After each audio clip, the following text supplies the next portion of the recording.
आज की इस वीडियो में हम लोग बात करेंगे कि कोई भी न्यूबॉर्न होता है तो उसमें क्या क्या वाइटल साइंस देखने को मिलता है और उसका नॉर्मल रेंज क्या होता है। जो भी न्यूबॉर्न होता है क्या क्या उसमें नॉर्मल रेंज वाइटल्स का होता है वो हम लोग इस वीडियो में देखेंगे। तो आइए शुरू करते हैं इस वीडियो को।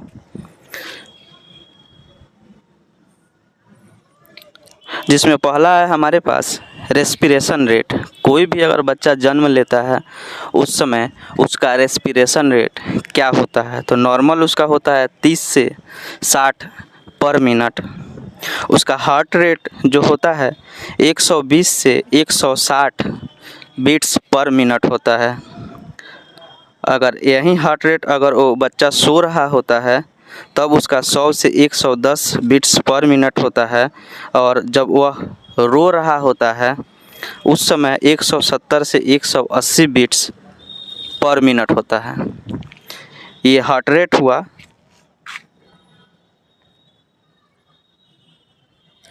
इसके बाद जो है उसका बॉडी का टेम्परेचर क्या रहता है।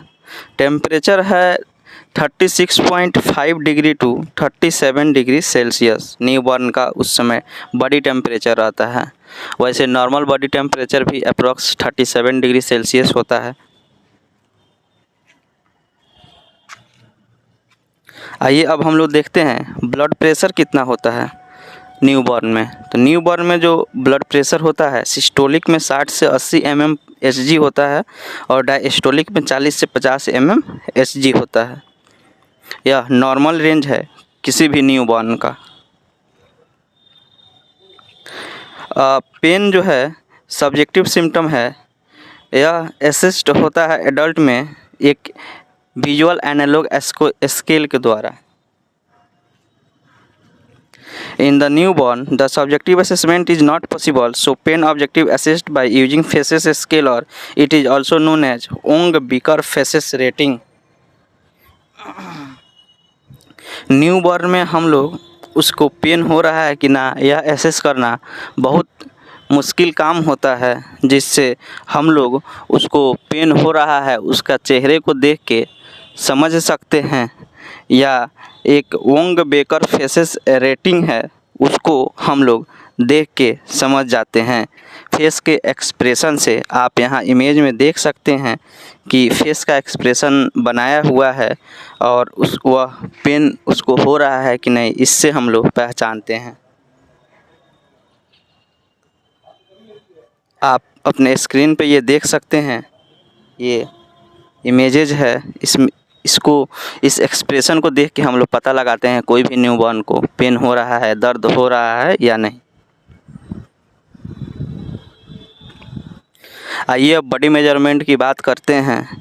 कोई भी न्यूबॉर्न होता है तो उसका बॉडी का वेट जो होता है 2.5 kg से 4 kg के बीच होता है। इसको हम लोग कैसे पता करते हैं, तो वेट मशीन के द्वारा पता करते हैं। उसकी लेंथ की बात करें, लंबाई की बात करें तो 50 सेंटीमीटर होता है। इसको हम लोग जो लंबाई किसी भी न्यूबॉर्न का जो हम लेते हैं उस डिवाइस को या उस मशीन को हम लोग इन्फेंटोमीटर बोलते हैं। हेड का सरकमफेरेंस कितना होता है 33 टू 35 सेंटीमीटर, और हेड का जो सरकमफेरेंस मापा जाता है उसको हम लोग इंच टेप बोलते हैं, जो नॉर्मली किसी भी दर्जी या सिलाई की मशीन या दुकान पे आपको देखने को मिलती है।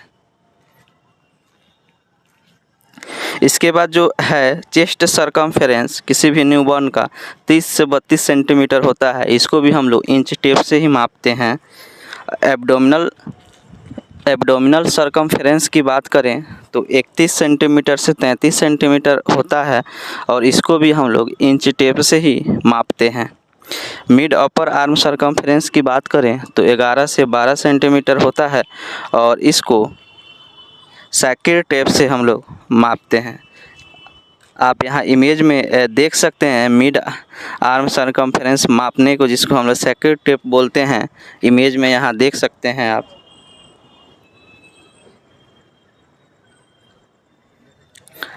आइए अब हम लोग न्यूबॉर्न का ब्लड वैल्यूज की बात करेंगे तो कोई भी न्यूबॉर्न में आरबीसी का जो काउंट होता है 6 से 8 मिलियंस पर mm³ होता है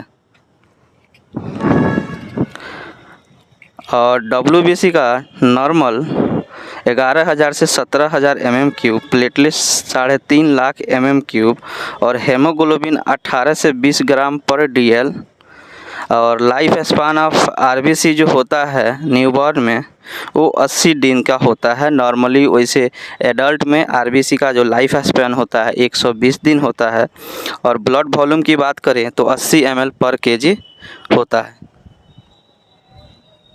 तो ये सारी जानकारी थी कोई भी न्यूबॉर्न का जो वाइटल जो पार्ट्स या वाइटल पार्ट्स का क्या नॉर्मल रेंज होता है उसके बारे में। तो यह वीडियो आपके नॉलेज के लिए है। आप इस वीडियो को जहाँ कहीं भी अगर आपको थोड़ा सा भी मतलब इसमें डाउट लगे या कुछ इसमें मैंने अगर थोड़ा बहुत डाटा इधर उधर अगर आपको गलत लगे तो आप एक बार इसको करेक्शन करने का प्रयास ज़रूर करें कमेंट बॉक्स में।